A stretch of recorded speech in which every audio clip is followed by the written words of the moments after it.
Have you ever been so sure about someone that you'd bet your life on them? I did. And I almost lost everything. That's how I felt about Josh. 3 years together, and it felt like a lifetime of memories packed into a few short years. Josh wasn't just my boyfriend, he was my best friend, my safe place, my world.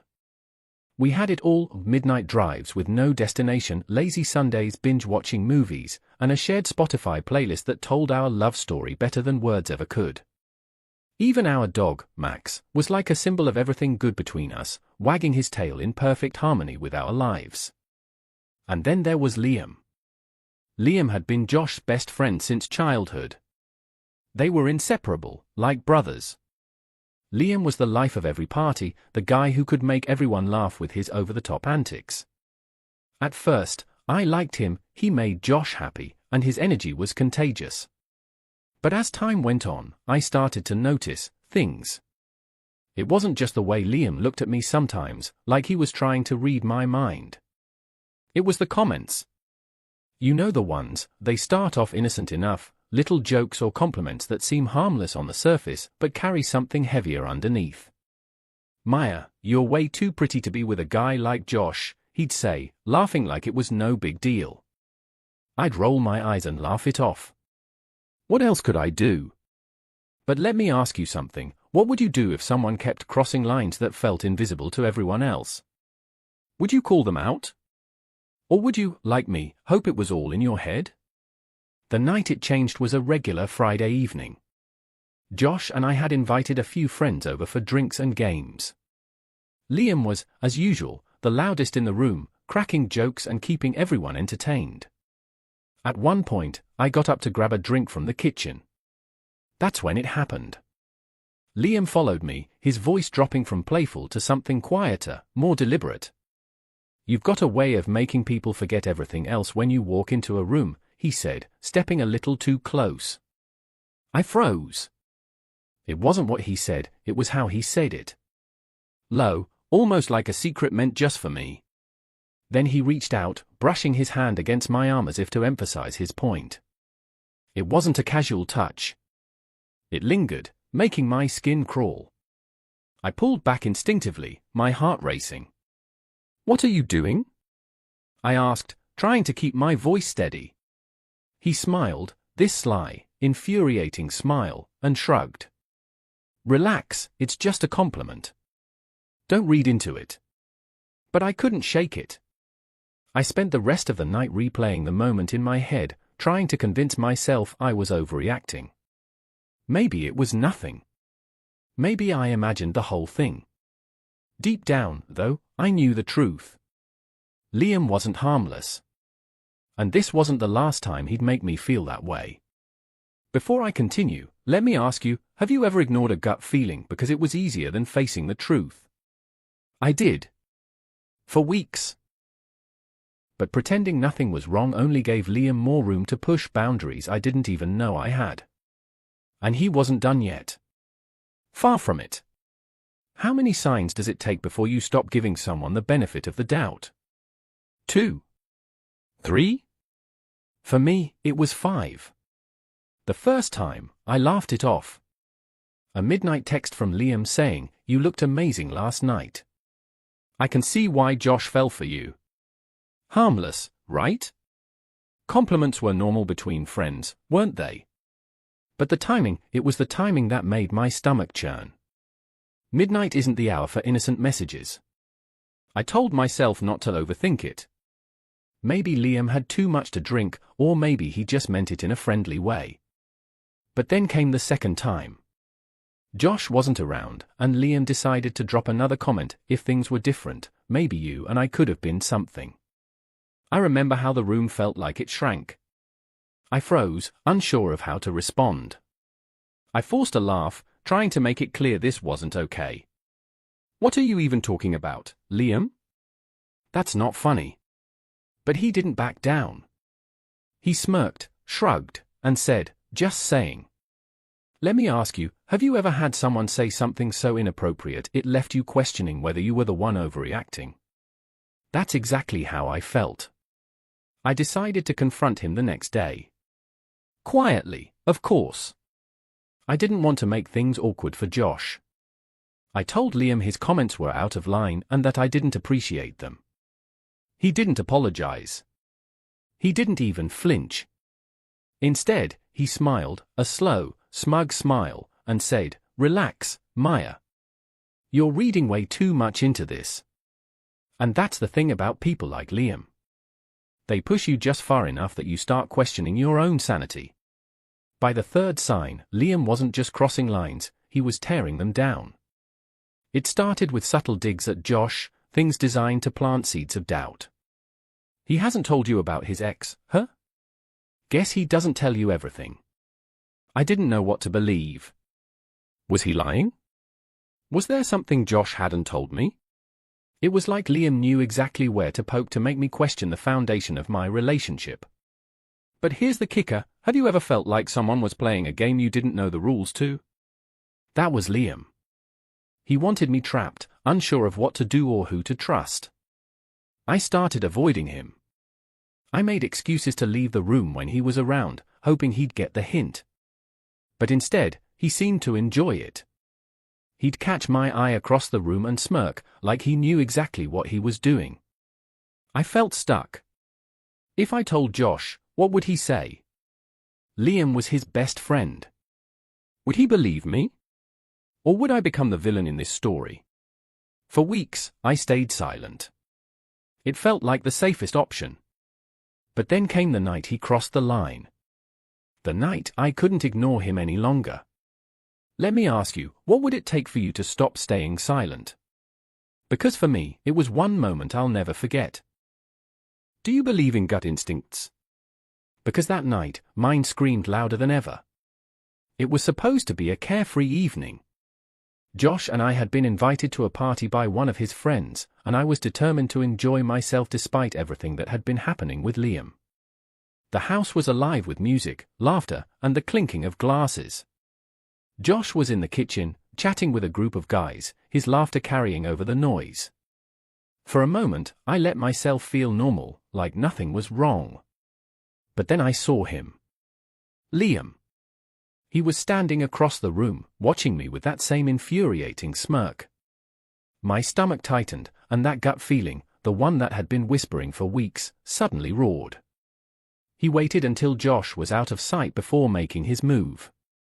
He cornered me in the living room, his body language exuding confidence, as if he knew I wouldn't cause a scene. Liam leaned in close, so close I could feel his breath against my ear. "You're wasting your time with him," he whispered. His tone was low, intimate, like he was sharing a secret. "You know I'm the one you want." I froze. My entire body stiffened as his words sank in. My hands trembled as I pushed him back, but he didn't even flinch. Instead, he stepped back casually, his face calm and composed, as if nothing had happened. I looked around, desperate for someone, anyone, to have seen what just happened. But the room was filled with oblivious partygoers, laughing, talking, and sipping their drinks. To them, Liam was just another guy at the party. And there he was, smiling at me like we were in on some twisted joke. Let me ask you, have you ever been so angry and helpless at the same time that it felt like your chest might explode? That was me in that moment. I knew right then that words wouldn't be enough. Liam was too good at flipping the narrative, at making me look like the irrational one. I needed proof. Something undeniable. The idea came to me later that night, while I was lying awake in bed, my mind replaying every interaction with Liam. I grabbed my phone and opened the voice recorder app. It felt risky, almost dangerous. But what choice did I have? The next time Liam spoke to me, I hit record. I kept the phone in my pocket, my heart pounding so hard I was sure he'd hear it. At first, he didn't notice. His comments were the usual blend of flattery and insinuation, but now I had them saved, every word, every sly suggestion. The recordings grew day by day, each one adding to the pile of evidence I needed to protect myself. Let me ask you, have you ever done something that felt so risky it made your hands shake, but you knew you had no other choice? That was me, walking on eggshells, praying Liam wouldn't catch on. When I finally had enough, I decided it was time to confront him. I rehearsed the conversation in my head over and over. I'd catch him off guard, show him I wasn't afraid anymore. But Liam wasn't as clueless as I thought. When I confronted him, he didn't deny it. He didn't try to explain himself. Instead, he smirked again and said, "Do you really think anyone's going to believe you? Josh will take my side. He always does." His confidence rattled me. My carefully planned words stumbled out of my mouth, and Liam seized the moment. "You want to ruin what Josh and I have? Go ahead. But don't forget, I've been in his life a lot longer than you have." He was daring me, testing how far I'd go. I walked away, furious and shaken, but more determined than ever. Liam thought he was untouchable. He was about to find out just how wrong he was. You know that moment when everything falls apart, and you're left wondering if you made the right choice? That was me. I sat on the couch, my heart pounding as I scrolled through the messages on my phone one last time. My hand trembled as I called Josh into the room. He came in with a smile, but it faded the second he saw my face. "What's wrong?" he asked, concern etched into his features. I took a deep breath. This is it, I thought. "Josh, we need to talk." I handed him my phone, the screen glowing with the evidence I'd collected. For a moment, he didn't say anything. He just stared at the messages, his brow furrowing deeper with every word. "What is this?" he finally asked, his voice quiet but tense.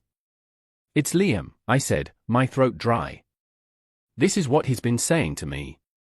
I've been recording him too." "Josh," I tried to ignore it, I really did. But he crossed so many lines. His face darkened, but it wasn't the reaction I expected. Instead of anger at Liam, his eyes narrowed at me. "Are you sure this isn't, a misunderstanding? Let me ask you, have you ever felt your heart break in real time?" Because that's what it felt like, hearing him doubt me. "Josh, you know me. Do you really think I'd make this up?" But he was conflicted. This wasn't just about me, it was about Liam, the guy who'd been his best friend since high school, the one who'd stood by him through breakups, bad jobs, and family drama. "I don't know, Maya," he said finally, running a hand through his hair. "This is Liam we're talking about. He couldn't. And then came the twist I wasn't ready for. Liam must have sensed the walls closing in because he struck first. Before Josh even had a chance to process the evidence, Liam called him. I watched as Josh answered the phone, his face a mask of confusion and frustration. When he hung up, he turned to me. "Liam says you've been flirting with him. That you've been trying to come between us." I felt the air leave my lungs. "Josh, you can't seriously believe that." "I don't know what to believe," he snapped, his voice louder than I'd ever heard it. The fight that followed was messy and emotional. I cried. Josh yelled. Max, our dog, barked nervously, pacing between us. And then, just when I thought it was over, that I'd lost, a voice broke through the chaos. "I believe her." We both turned. It was Sarah, one of Josh's friends, standing in the doorway. She had been at the party that night. "I wasn't going to say anything," she said, stepping into the room, "but I've seen Liam pull this kind of crap before." My heart leaped. "You have?" Sarah nodded. "You're not the first girl he's done this to, Maya. He's pulled the same stunts with other women in our group, but they always kept quiet. I didn't want to cause drama, but I can't sit by and watch him ruin another relationship." Josh sank into a chair, his head in his hands. "Why didn't anyone tell me?" he whispered. "Because he's your best friend," Sarah said gently. "And honestly? He's good at covering his tracks. But Maya's telling the truth, Josh. You need to believe her. Let me ask you, what's harder, losing someone you love or finding out they weren't who you thought they were?" Josh was devastated. As Sarah shared more about Liam's history, the pieces began falling into place for him. Liam wasn't the loyal, trustworthy friend Josh had always believed. He was manipulative, selfish, and willing to destroy anyone in his way, even Josh. The fallout was brutal. Josh confronted Liam, and their friendship imploded. For Josh, it was like losing a brother. For me, it was a hollow victory. The truth was out, but it came at a cost I hadn't anticipated. Josh and I tried to move on, but the damage lingered. Trust doesn't snap back into place overnight. In the end, we went our separate ways, and it hurt, but it was necessary. Let me ask you, would you do it all over again, knowing how much it would cost you? For me, the answer is yes. Because in the end, I found something stronger than love, self-respect. Sometimes, walking away isn't about giving up, it's about knowing your worth. And I've never been more certain of mine. That's my story. But now I want to know, what would you have done? Would you have stayed silent, hoping it would all blow over, letting the weight of suspicion and doubt fester in your heart? Or would you have risked everything, like I did, your relationship, your reputation, even your peace of mind, for the chance to stand up for yourself? It's not an easy choice, is it? Sometimes, the line between right and wrong gets so blurry that you're left questioning everything you thought you knew about love, loyalty, and trust. But here's the thing, silence can be suffocating, and pretending nothing is wrong only gives power to those who don't deserve it. So, what would you have done if you were in my shoes? Would you confront the storm head-on, knowing it could tear apart everything you'd built? Or would you hold on to the hope that somehow, staying quiet might save you from the wreckage? I want to hear from you. Because stories like mine aren't just about one person, they're about all of us, about the decisions we make when we're faced with the toughest truths. Would you have taken the risk? Or would you have stayed safe and silent, even if it meant losing a little piece of yourself along the way? This is Anonymous Stories. If you enjoyed this story, support us by subscribing to this channel and do well to share this story with your friends and loved ones. We narrate real-life stories on this channel daily. Don't miss out on the next story.